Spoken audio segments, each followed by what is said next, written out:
بسم اللہ الرحمن الرحیم اللہم صلی علی سیدنا و مولانا محمد وعلی آل سیدنا و مولانا محمد وبارک وسلم وصلو علیہ۔ محترم ناظرین و سامعین، السلام علیکم ورحمۃ اللہ وبرکاتہ۔ اللہ تعالیٰ کی ذات سے امید ہے تمام احباب عافیت سے ہوں گے۔ ہماری دعا ہے اللہ تعالیٰ سب کو اپنے حفظ و امان میں رکھے اور اللہ تعالیٰ دنیا اور آخرت کی خوشیاں نصیب فرمائے۔ محترم سامعین و ناظرین، آج آپ کے لیے ایک عمل لائے ہیں جس عمل کا تعلق ہے اس جادو کے لیے جو جادو انسان کی بیماری کے لیے یا انسان کے دماغ کے اوپر اثر کرنے کے لیے، نفسیاتی مریض بنانے کے لیے یا کوئی ایسا مرض لگانے کے لیے کیا گیا ہو، تو اس کے توڑ کے لیے اور اس چیز سے حفاظت کے لیے قرآن کی صورتوں کا عمل ہے، بہترین عمل ہے اور مجرب عمل ہے۔ یاد رکھیں، جادو ایسی چیز ہے جو کسی بھی انسان کے اوپر اثر کر سکتا ہے۔ جادو ایسی چیز ہے جو کسی بھی شخص کے اوپر اثر کر سکتا ہے اور اس کا اثر ہو سکتا ہے، چاہے وہ نمازی ہے، پرہیزگار ہے، متقی ہے، تلاوت کرنے والا ہے، ذکر کرنے والا ہے، وہ کسی بھی شعبے سے تعلق رکھنے والا ہے تو جادو اس کے اوپر اثر کر سکتا ہے، اس کا انکار کوئی بھی نہیں کر سکتا۔ یہاں تک کہ حدیث مبارکہ سے ہمیں ملتا ہے کہ جادو حضور علیہ السلام کی ذات مبارک پر، آپ علیہ السلام کی ذات اقدس پر بھی اثر کر گیا تھا، جس کا ثبوت قرآن کی صورتوں سے بھی ہے اور جس کا ثبوت حضور علیہ السلام کی احادیث مبارکہ سے بھی ہے۔ اور آپ نے بارہا سنا ہے کہ حضور علیہ السلام کے دور میں ایک یہودی شخص جس کا نام تھا لبید بن اعصم، لبید بن اعصم ایک یہودی شخص ہے اور جس نے حضور علیہ السلام کی ذات گرامی پر جادو کروایا تھا۔ اور اس سے کیا صورتحال تھی کہ آقا علیہ السلام کے اوپر اس طرح کا اثر ہوا کہ آپ علیہ السلام بے چین رہنے لگے اور آپ کی اضطرابی کیفیت رہنے لگی۔ حضور علیہ السلام فرماتے ہیں کہ کچھ ایسی چیزیں، کچھ ایسے امور اور کچھ ایسے کام جو کر لیے ہوتے لیکن خیال آتا کہ وہ کام، وہ امور میں نے نہیں کیے، اور یہ چیز حدیث پاک سے ثابت ہے اور اس چیز کو ہمیں ماننا پڑے گا۔ اور اس کی روایت حضرت اما عائشہ صدیقہ رضی اللہ تعالی عنہ سے ہے۔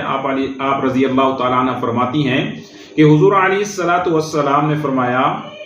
کہ اے عائشہ،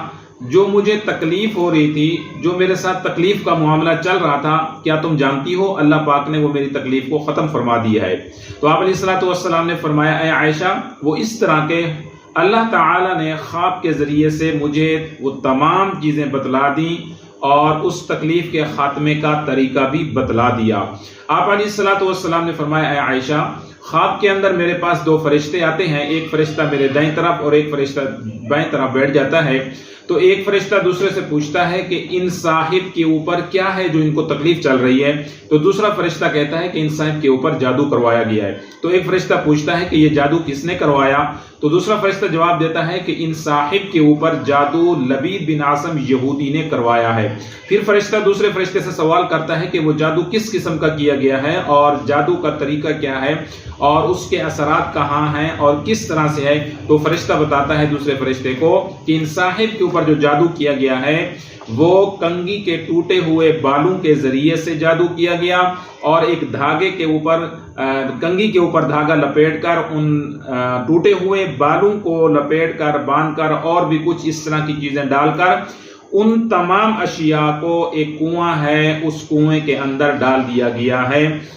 اور وہ چیزیں ابھی بھی اس کنویں میں موجود ہیں۔ حضور علیہ السلام کو خواب کے ذریعے میں اللہ تعالیٰ نے فرشتوں کے ذریعے سے یہ ساری صورتحال بتلا دی۔ پھر آقا علیہ السلام اس کنویں کے اوپر پہنچتے ہیں اور آقا علیہ السلام اپنے صحابہ کے ساتھ وہاں جب پہنچتے ہیں، اور جب آپ علیہ السلام نے اس کنویں کے پانی کو دیکھا تو وہ زرد پڑ چکا تھا، اور ایک حدیث میں آتا ہے کہ وہ پانی، روایت میں آتا ہے کہ وہ پانی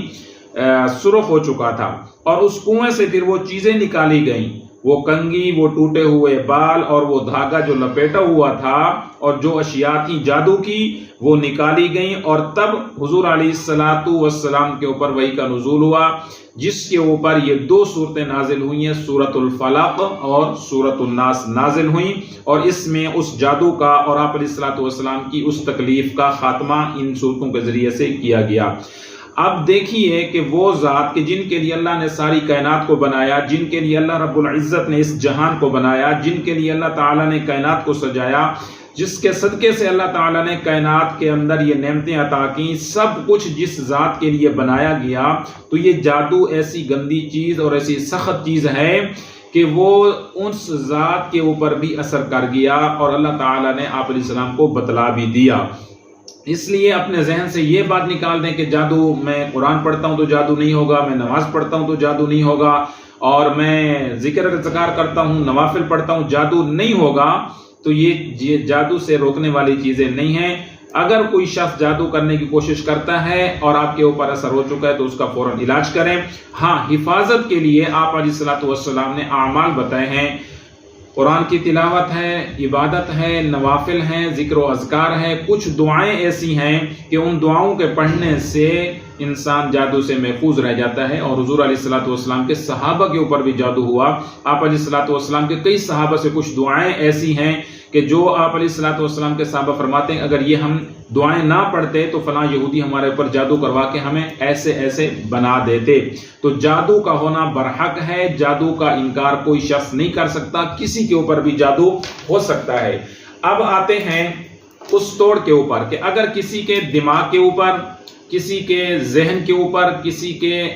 نفسیاتی مریض بنانے کے لیے اگر کوئی جادو ہوا ہے تو اس کا ایک بہترین طریقہ علاج آپ کو دے رہے ہیں، اور ہم آپ کو اس کی اجازت دے رہے ہیں۔ جو بھی احباب، دوست، خواتین حضرات اس ویڈیو کو دیکھ رہے ہیں اور اس عمل کو سن رہے ہیں تو میری طرف سے ان کو خصوصی اس بات کی اجازت ہے، اگر ان کے دماغ کے اوپر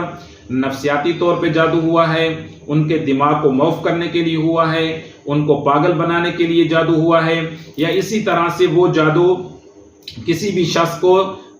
جنون کا جادو کیا گیا ہے اور اس کے دماغ کو مکمل ختم کرنے کے لیے کیا گیا ہے، تو اس کے لیے یہ طریقہ جو آج میں آپ کے سامنے رکھ رہا ہوں بہترین طریقہ ہے۔ اور سورۃ الفلق اور سورۃ الناس کے ذریعے سے آپ اس ذہنی، نفسیاتی اور پاگل پن کے جادو کو ختم گھر بیٹھے کر سکتے ہیں۔ تو اس کا طریقہ کیا ہے؟ سب سے پہلے آپ نے وضو کرنا ہے، باوضو ہو کر، اور آپ نے 11 مرتبہ شروع میں درود پاک، درود ابراہیم مکمل طور پہ پڑھنے کے بعد آپ نے ایک تسبیح یعنی 101 مرتبہ آپ نے سورۃ الفلق، قل اعوذ برب الفلق 101 مرتبہ پڑھ کے سامنے پانی کی بوتل رکھ دینی، اس پہ دم کرنا ہے۔ اس کے بعد پھر آپ نے قل اعوذ برب الناس 101 مرتبہ پڑھ کے پانی پہ دم کرنا ہے، اور پھر آخر پہ 11 مرتبہ درود ابراہیم لازمی پڑھنا ہے۔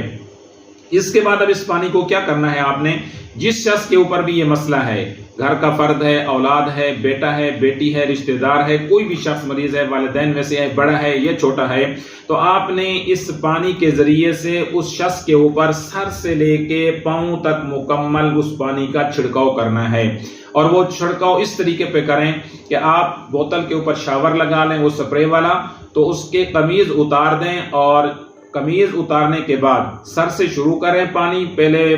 بائیں طرف یعنی پیٹھ کی طرف کریں، پچھلی طرف پانی لگانا شروع کریں پاؤں تک، پھر آگے چہرے کی طرف سے سر سے پاؤں تک شروع کریں، پھر دائیں طرف پانی لگائیں، پھر دائیں طرف پانی لگائیں، اسی طرح مکمل طور پہ کوئی جگہ بھی پانی سے چھڑکاؤ سے خالی نہ رہے۔ یہ عمل 21 دن کا کرنا ہے۔ اب اس میں سے تھوڑا سا پانی بچا کے آخر پہ وہ پانی 3 گھونٹ اس مریض کو پلا دیں کہ جس کے دماغ کے اوپر مسئلہ ہے جادو کا، نفسیاتی مسئلہ ہے، یا دماغ کے اندر درد رہتی ہے، سوچیں زیادہ آتی ہیں، وہم زیادہ کرتا ہے، وسوسے آتے ہیں، یا جادو کے ذریعے سے پاگل کر دیا گیا ہے، یا اتنا زیادہ غصہ آتا ہے کہ جس کا کوئی علاج ان کو نظر نہیں آتا، اور پتہ چل چکا ہے کہ یہ جادو کے ذریعے سے ہوا ہے اور آپ علاج کے لیے کہیں کسی کے پاس نہیں جا سکتے، دور نہیں جا سکتے، تو اس میں بہترین یہ عمل ہے اور بڑا ہی مجرب عمل ہے۔ انشاءاللہ اس کے کرنے سے صرف 3 دن کے اندر اس مریض کو فرق ہو جائے گا۔ 3 دن آپ کریں، لیکن اس عمل کی جو مکمل تعداد ہے، توڑ ہے اور اس کی کاٹ ہے، وہ 21 دن کا عمل ہے۔ 21 دن اس عمل کو لازمی کرنا ہے۔ روزانہ 101 مرتبہ سورۃ الفلق اور سورۃ الناس پانی پہ دم کرنی ہے، اول آخر 11 مرتبہ درود شریف پڑھنا ہے، اور اس پانی کے 3 گھونٹ مریض کو پلا دینے ہیں، اور اس کے بعد اس پانی کے ذریعے سے پورے جسم پہ چھڑکاؤ کرنا ہے۔ 3 دن کے اندر مریض کو سکون مل جائے گا، تکلیف ختم ہو جائے گی، جسم کے اندر بے چینی جو ہے وہ ختم ہو جائے گی، اور اس کے بعد جو 3 دن کے بعد عمل شروع ہوگا وہ سمجھے اس کی کاٹ ہو رہی ہے، توڑ ہو رہا ہے۔ اور انشاءاللہ 21 دن کرنے کے بعد مکمل عمل 21 دن کریں، اور اس کے بعد آپ کا جا کے کسی سے بھی چیک کروا لیں، اس کے نام کے ذریعے چیک کروائیں، اس کی تصویر کے ذریعے چیک کروائیں، یا کسی بھی عامل یا کامل کے پاس جا کے حساب وغیرہ لگوائیں، استخارہ کروائیں، تو انشاءاللہ اس شخص کا جادو مکمل طور پہ ختم ہو چکا ہوگا۔ یہ قرآن سے علاج ہے، یہ روحانی علاج ہے، یہ نورانی علاج ہے۔ شروع میں پڑھتے وقت تھوڑی سی تکلیف ہو سکتی ہے، اگر مریض خود اپنے لیے کر رہا ہے تو کر سکتا ہے، تکلیف تھوڑی بہت ہو سکتی ہے۔ اگر کوئی گھر کا شخص اس کے لیے کرے وہ بھی کر سکتے ہیں، اس کو بھی تھوڑا بہت اثر ہو سکتا ہے۔ اگر مریض خود اپنے لیے کر رہا ہے پھر تو اس کو حصار کرنے کی کوئی ضرورت نہیں ہے، اور اگر اس کے لیے کوئی مریض کے لیے کوئی دوسرا گھر کا فرد کر رہا ہے تو اس کو چاہیے کہ وہ پڑھنے سے پہلے 3 مرتبہ آیت الکرسی پڑھے، اپنے ہاتھوں پہ پھونک مار کے پورے جسم پہ ملے تاکہ اس کا حصار ہو جائے، اس کی حفاظت ہو جائے۔ اس کے بعد وہ اپنے گھر والوں کے لیے، کسی رشتہ دار کے لیے، اپنی اولاد کے لیے وہ عمل کر سکتا ہے۔ مریض اپنا حصار نہیں کرے گا، اگر کوئی اور شخص کرتا ہے تو وہ اپنا حصار کرنے کے بعد یہ عمل جو بتلا دیا کہ پانی کی بوتل سامنے رکھ لیں اور پانی کی بوتل کے اوپر 101 مرتبہ سورہ فلق، 101 مرتبہ سورۃ الناس، اول آخر 11 مرتبہ درود شریف پڑھ لیں۔ اس کے بعد اس پانی کا مکمل طور پہ اپنے اوپر چھڑکاؤ کریں۔ چھڑکاؤ کا طریقہ یہ ہوگا کہ پہلے آپ نے پیٹ کی طرف سے چھڑکاؤ شروع کرنا ہے، سر سے شروع کرنا ہے، پیچھے کندھوں پہ، کمر پہ اور نیچے ٹانگوں تک پانی کا مکمل طور پہ سپرے کرنا ہے۔ پھر آگے کی طرف آ جانا ہے، چہرے کی طرف سے لے کے پاؤں تک چھڑکاؤ کریں، پھر دائیں طرف چھڑکاؤ کریں، بائیں طرف چھڑکاؤ کریں۔ تو اس طرح مکمل باڈی کے اوپر چھڑکاؤ کر کے اس مریض کی کاٹ اور توڑ بآسانی کیا جا سکتا ہے۔ انشاءاللہ آپ اس عمل کو کریں گے، آپ کو فائدہ نظر آئے گا۔ اس عمل کو دوسروں تک بھی پہنچائیں اور اس عمل کا ان لوگوں کو بھی پہنچائیں جو لوگ گھر سے باہر نہیں نکل سکتے، علاج کے لیے نہیں جا سکتے، کسی کے پاس نہیں جا سکتے، تو گھر بیٹھے یہ بہترین عمل ہے، توڑ بھی ہے، کاٹ بھی ہے۔ تمام حضرات جو ویڈیو دیکھنے والے ہیں اس عمل کی خصوصی اجازت ہے، جن کے مریض ہیں ان کو بھی اجازت ہے، اور جو دور بیٹھے ہوئے ہیں آ نہیں سکتے ان کو بھی اس عمل کے کرنے کی مکمل طور پہ اجازت ہے۔ اسی طریقے پہ یہ عمل کریں، انشاءاللہ تعالی اللہ کی ذات شفا بھی دے گی، اور اللہ کے حکم سے، اللہ کے فضل سے جادو کا توڑ بھی ہوگا، اور انشاءاللہ تعالی جادو کی کاٹ بھی مکمل ہو جائے گی۔ السلام علیکم ورحمۃ اللہ وبرکاتہ۔